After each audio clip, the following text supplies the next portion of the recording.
I want to ask you about your experience growing up at one of those severely underfunded schools in an impoverished neighborhood, because some New Yorkers have the idea, of what those poor neighborhoods look like. Most don't. Mm-hmm. But also, for listeners, hopefully around the country and around the globe, will you describe really so we can understand firsthand what it's like to grow up in perhaps the poorest congressional district or one of the poorest?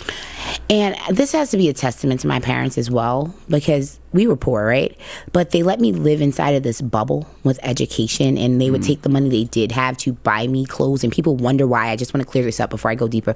Why black people buy their kids Jordans and sneakers and stuff like that? Because they can't give you much. They can't buy you a car when you turn 16. They can't. We couldn't afford a family vacation with my father being sick. I didn't start vacationing until I was an adult. But they want to give you a sense of wealth. So when people wonder why people buy their kids Jordans, and also it stops you from selling drugs and getting into street life, because a lot of people who are drug dealers, some of my friends did become drug dealers.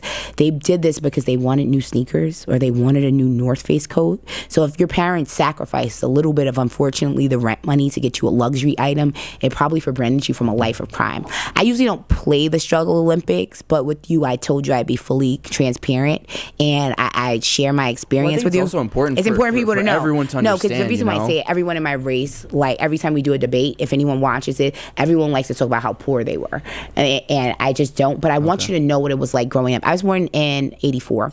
That was the middle of the crack epidemic. So on the way to school, this is the Bronx had already been burnt. They hadn't started rebuilding, so there would be abandoned buildings that were boarding up on the way to school. And for some reason, we had some large amount of stray dogs. I don't know where these stray dogs. Maybe people moved, left the Bronx, left the dogs behind. So there would literally be like packs of dogs that roamed around the Bronx. And on the walk to school, it seemed like the people who smoked crack would use the schoolyard to get high. So it was almost like you were playing hopscotch, the kids game, with crack fouls. You would be walking and you would see all the different, like crack, cocaine comes in. I've never used it, just to put that out there.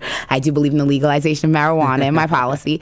But there would be different multicolored crack vials on the way to school. You knew at an early age what a crackhead looked like. So drugs was prevalent. You knew what it was like to come home and not have lights, because your parents, it's a Jay-Z line, but it's very true to people where I come from, where your parents had to, I believe Jay-Z said, you had to pay the rent with the light bill. Because my parents' biggest thing was you needed a place to stay. Thank God that we were never homeless. Did we spend a lot of time in housing court? Because my mom would have to take off time to take care of my dad, who was severely ill my whole life. He had his first heart attack the year I was born. Well, actually 85. I was born on New Year's Eve. So within my first 8 months of life, my father had a massive heart attack. So yes, we had to go to housing court. The housing court is where you beg a judge to give you more time to pay your rent. The worst part of poverty, in which I really want to always express and say, is the shame. Having to ask people, have to ask government agencies, have to ask for help. And the thing is, my mom is a teacher. She refuses to retire because she loves what she does. Maybe this year, maybe once I go to Congress, I'll get her to retire. But she is a cosmetology instructor. So she teaches people how to do hair, and most of those people end up to go on own their own business. And my mom worked 50 hours a week. So our poverty did not come from laziness, because people like to associate that with poverty. And most of my neighbors in my community, people have like 2 and 3 jobs. Like my family's had an apartment. I got that apartment, lived in the same building for over 40 something years. Everyone goes to work. They're just poor. So yeah. I was just lucky, because when I talk about this, to have some pretty amazing teachers. And that's why it's so important to have free college education. I think what has led me to be who I am is the teachers from Roberto Clemente Junior High School, that we call it 166X in the Bronx. They were all like super woke. And I'm talking about dashiki wearing black people with like locks in their hair, and they showed us real maps to let us know that Africa was ginormous and way bigger than America actually is. And to see people who look like me, who had college degrees, postgraduate school, who had all these fancy degrees, teaching me that I could attain more. And this is back when schools had music, so I did learn. I'm not very good at it, so please don't ask me to play. How to play violin, how to play the keyboard, the xylophone. My daycare took me on my first trip to DC. TV when I was like 7. So I actually got to see the White House at that age.